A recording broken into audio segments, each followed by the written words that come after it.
Mes amis, bien le bonjour. Aujourd'hui, on va parler du vol Alrosa 514.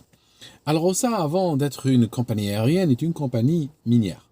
Elle exploite le diamant dans de nombreuses mines en Russie.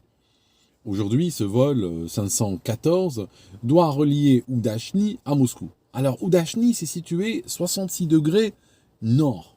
Ce chiffre nous rappelle que c'est la latitude du cercle polaire. Il nous raconte que cette ville d'Oudachny est un endroit froid, glacé, oublié des dieux et des hommes. Et la seule raison pour laquelle des gens vivent là, c'est pour exploiter les mines de diamants. La compagnie Alrosa organise ce vol régulier. Et ce jour-là, on est en septembre 2010, il y a 81 personnes à bord du Tupolev 154M. Le Tupolev 154, quand vous le regardez depuis l'extérieur, il ressemble à un Boeing 727. Pourtant, ce n'est pas vraiment les mêmes machines. Le Tupolev 154M est plus grand, a plus de performance et même plus de rayons d'action que le Boeing 727 n'en a jamais eu. Un Tupolev 154M peut décoller de Paris et atterrir à New York sans escale. Donc c'est un avion qui est capable de faire du long courrier. Il en faut parce que quand on est au-dessus de la Russie, eh bien, il y a des fois pendant des heures de vol que des steppes désertiques sans la moindre trace de civilisation, sans ville, sans aéroport, sans rien du tout. Donc c'est un véritable défi pour les avions qui volent dans ces régions-là. Ce jour, je disais, on est vers 7 heures du matin. Les pilotes sont au niveau 350, 350. En réalité, en Russie, on ne calcule pas en niveau, qui en fait exprime une altitude en pieds par rapport à un niveau de référence, 1325. En fait, ils expriment l'altitude par rapport au même niveau de référence, mais en mètres. Donc, ils sont à 10 600 mètres. C'est ce qui est affiché sur les instruments. Soudainement, vers 7 heures du matin, je disais, ils ont une alarme. En fait, une alarme, et puis soudainement, plus d'alarme du tout. En fait, ce qui s'est passé, c'est que tout ce qui fonctionne à l'électricité dans cet avion vient de s'éteindre. Il n'y a plus de radio, il n'y a plus d'instruments de navigation, il n'y a plus de lumière, il n'y a plus rien du tout. Tout ce qui fonctionne à l'électricité, c'est brutalement arrêté. Une panne électrique grave a eu lieu à l'intérieur de ce Tupolev. Alors, les moteurs continuaient à fonctionner, mais les pilotes ont compris qu'ils n'en avaient pas pour longtemps, que les moteurs allaient bientôt s'arrêter. Alors comment ? C'est-à-dire que le Tupolev, si vous regardez son architecture, il a 3 moteurs à l'arrière. Il a de nombreux réservoirs de carburant.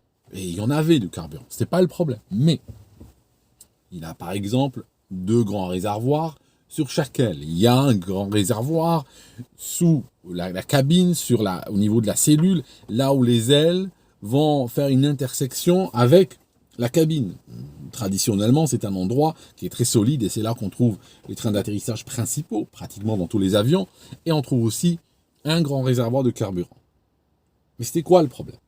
Le problème, c'est que sur le Tupolev, il y a un réservoir temporaire. Ce réservoir temporaire fait à peu près 3 tonnes.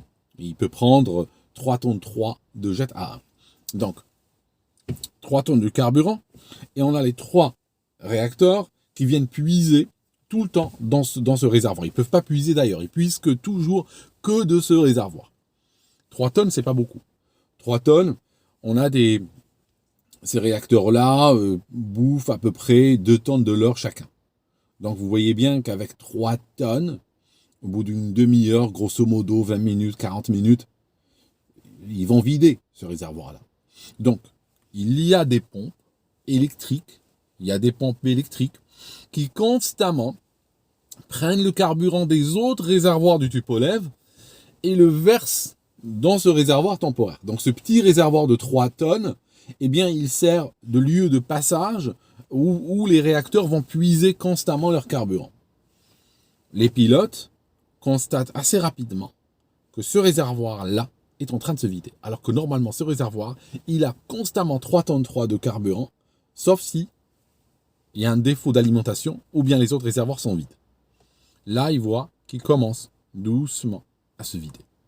Donc, ils comprennent que en très peu de temps, une grosse demi-heure, ils n'auront plus de carburant, que les moteurs vont s'arrêter. Donc, vous voyez, il y avait dans ce Tupolev, dans son architecture, des, des problèmes ou des choses étaient liées les unes aux autres, et puis ça crée une panne électrique, et puis généralisée, et après ça cascade jusqu'à la perte potentielle des moteurs. Alors, les pilotes commencent à chercher sur leur carte à la recherche d'un aéroport. Mais ils ne savent plus trop où ils sont, parce qu'il faut penser que leurs instruments ne fonctionnent plus, leur radio ne fonctionne plus, donc ils ne peuvent même pas contacter un contrôleur et essayer d'obtenir un guidage radar. C'est pas possible. Ils sont complètement perdus. Commence à regarder par le hublot, on est vers 7 heures du matin, je disais, le soleil commence à se lever, et là ils cherchent, et ils voient quelque chose dans la végétation. Ils voient quelque chose qui ressemble à une piste. Alors, ils décident de descendre pour s'en approcher. De toute façon, il n'y avait pas le choix. Et puis, ils passent au-dessus, ils font un passage, et ils voient que c'est un aéroport abandonné. C'est un aéroport qui a l'air abandonné, la piste est dans un sale état, elle est très courte, elle fait 1300 mètres. 1300 mètres, c'est confortable pour poser des avions d'aéroclub, voire même des bimoteurs à hélice et tout ça. Mais quand on commence à parler d'avions de réaction, 1300 mètres, c'est très très faible. Donc le risque de poser sur une piste courte, c'est effectivement sortir de celle-ci à forte énergie et puis aller exploser dans le décor. Les pilotes passent et puis voient donc cette piste et se disent que c'est la seule option. Ils doivent atterrir. Une fois qu'ils se mettent dans l'approche, ils réalisent qu'il y a un méga problème qui vient se rajouter à leurs soucis. C'est que les volets ne veulent pas sortir. C'est-à-dire que les avions de ligne, pour pouvoir atterrir, ils ont ce qu'on appelle des volets. Ils ont de grandes surfaces qui vont sortir à l'arrière des ailes. Ils ont aussi des surfaces extrêmement importantes qu'on appelle les slats qui sortent sur l'avant de l'aile et qui permettent à l'avion d'évoluer à faible vitesse. C'est la condition sine qua non pour atterrir. Ils réalisent que ces dispositifs ne sortent pas. Pourtant, ils sont hydrauliques. Il y a des moteurs hydrauliques qui les sortent. Un système de moteur hydraulique avec des vis sans fin et tout qui sort tout ça. Mais pourquoi ça ne sort pas? En fait, parce qu'ils sont contrôlés électriquement. Ça signifie le système a besoin d'électricité pour pouvoir envoyer les ordres au moteur hydraulique pour fonctionner. Comme ceux-ci ne reçoivent aucun ordre, eh bien les dispositifs ne sortent pas. Donc là, ils sont très embêtés parce que ils ont une piste qu'ils évaluent à peu près 1300 mètres. Elle est dans un sale état. Et en plus, ils n'ont pas de volet. Et ils ont beaucoup de carburant dans l'avion. Poser sans voler, ça arrive de loin en loin. Chaque année, il y a peut-être 1 ou 2 cas dans le monde qui survient où un avion est obligé de poser sans les volets.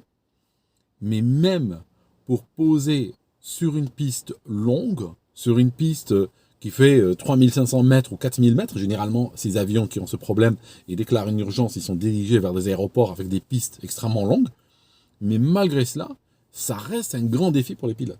Un atterrissage comme ça, grande vitesse, forte énergie, il y a beaucoup de risques, ça se passe mal. Ça signifie l'avion peut rebondir, peut être incapable de freiner, les pneus généralement vont exploser, vont prendre feu, il y a un risque de sortie de piste, donc c'est toujours très chaud.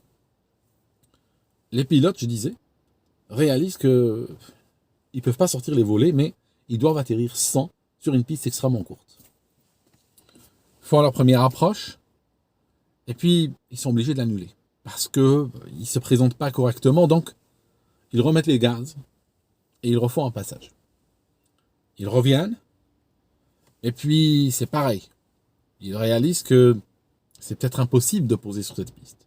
Elle est très courte, ça se passe très vite, leur vitesse est très élevée, et donc au moment où ils voient la piste, elle approche, elle grandit, et hop, c'est bon, elle est déjà derrière eux. Ils reviennent pour un 3e passage. Et à ce moment-là, ils comprennent une chose. Ils comprennent que cette approche doit être la dernière. Parce que le système est presque vide. Ce réservoir temporaire qui contient 3 tonnes, il n'y a presque plus rien dedans. C'est un miracle, les réacteurs sont en train de tourner. Cette fois-ci, s'ils ne posent pas, qu'ils doivent remettre les gaz, ils risquent l'extinction des réacteurs dans la minute ou 2, avec, comme seul horizon, la forêt, les steppes, et ça peut se terminer extrêmement mal. Donc, ils arrivent, et puis touchent en début de piste. Ils avaient demandé à tous les passagers d'avancer complètement vers l'avant pour avancer le centre de gravité, pour éviter que l'avion, au moment où il touche, ne rebondisse et ne se recabre. Donc ils ont mis tous les passagers vers l'avant, ils ont demandé à tout le monde de se tasser à l'avant. L'appareil pose brutalement, et puis ils sortent les aérofreins, déclenchent le freinage d'urgence, et puis on commence à voir le bout de la piste arriver très vite. Ils sortent de la piste, vont dans la forêt, font à peu près 200 mètres, les réacteurs dans les pelles d'inverseurs sont ouverts, commencent à avaler de grandes quantités de branchages et d'arbres et tout. Ils expirent l'un après l'autre, et finalement l'avion s'arrête. Il y a des images prises par les passagers où on voit cet avion qui est dans la forêt. Il est parmi les branchages, les ailes ont l'air endommagées, les moteurs sont tous endommagés. Ils sortent les toboggans, évacuent, et puis voilà, tout le monde est sain et sauf, l'avion a l'air complètement détruit. En attendant qu'on vienne les secourir, en attendant qu'on vienne les chercher, et ils partent à la recherche de champignons. La chasse aux champignons est une activité très courue en Russie, et donc les passagers commencent un petit peu à ramasser les champignons qu'ils peuvent. Par la suite, on va réaliser que l'avion a posé là, il y a des gens qui l'ont vu, ils ont alerté les autorités. Des hélicoptères vont venir, vont commencer à prendre les passagers, les évacuer vers un aéroport digne de ce nom, parce qu'en fait, cet aéroport avait été abandonné depuis 2003. Depuis 2003, il était désaffecté. Mais, comme par hasard, le directeur de celui-ci, il était resté sur les lieux et il continuait à nettoyer la piste. La piste, normalement, s'il l'avait laissée, la végétation aurait fait son office, comme elle l'a fait dans d'autres endroits dans le monde. Ça veut dire que les arbres et autres branches auraient commencé à pousser à travers les dalles de béton, elles les auraient cassées, les auraient renversées, et puis finalement, la piste aurait disparu dans la végétation. Mais ce gars a constamment nettoyé cette piste en espérant qu'un jour, un avion de ligne se pointera à l'horizon. Et ce septembre 2010, cet avion de ligne est venu. Et c'est grâce à lui que ces gens-là ont été sauvés.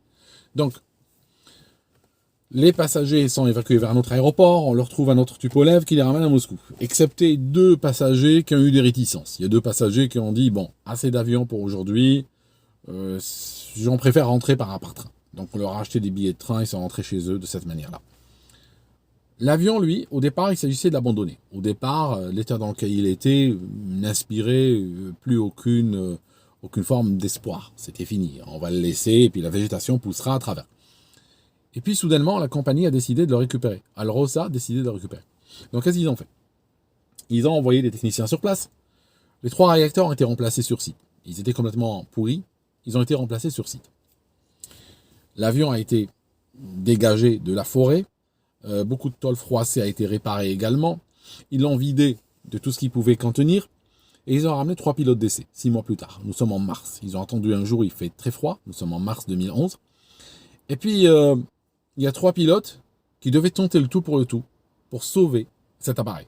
Ça signifie cette fois-ci non plus poser sur une piste de 1300 mètres, mais décoller de cette piste-là, avec un avion de ligne extrêmement lourd qui est capable, encore une fois, d'aller d'un continent à l'autre. Donc, ils ont mis dedans 11 tonnes de carburant, ce qui est un peu plus du quart quand même. Et les pilotes d'essai se sont mis dedans, pas de passagers. Ils ont mis les gaz à fond. Ils ont lâché les freins sur une piste enneigée, il y a les images. Et l'appareil a commencé à accélérer. Il a commencé à accélérer, prendre de la vitesse. Et à un moment donné, il se cabre. Et les roues quittent le sol au bout de 800 mètres d'accélération seulement. Il laisse le train d'atterrissage sorti, parce qu'il n'y avait pas beaucoup de confiance dans cet avion-là. Donc, le train d'atterrissage est resté sorti. Ils ont été à un aéroport qui était à peu près 160-200 km de là. Ils le posent. Et là, il va subir une plus grande révision, lui permettant de faire un vol encore plus lent plus tard et décoller cette fois-ci depuis une piste normale, dans des conditions normales. Et puis, il a été révisé entièrement et il a repris du service en 2011 et il a été démantelé en 2018. Donc, il a eu encore 7-8 ans de service heureux, sans le moindre incident par la suite. Donc, voilà mes amis, les pilotes ont été décorés de l'ordre de la héros de la Russie. Le gars qui a nettoyé la piste, lui aussi, a été décoré. Et finalement, ses efforts n'ont pas été vains et ils ont été récompensés à un moment donné. Et puis les passagers sont tous rentrés chez eux, sains et saufs. Merci mes amis, c'était l'histoire du vol Alrosa 514 et on se voit dans une autre histoire. À très bientôt.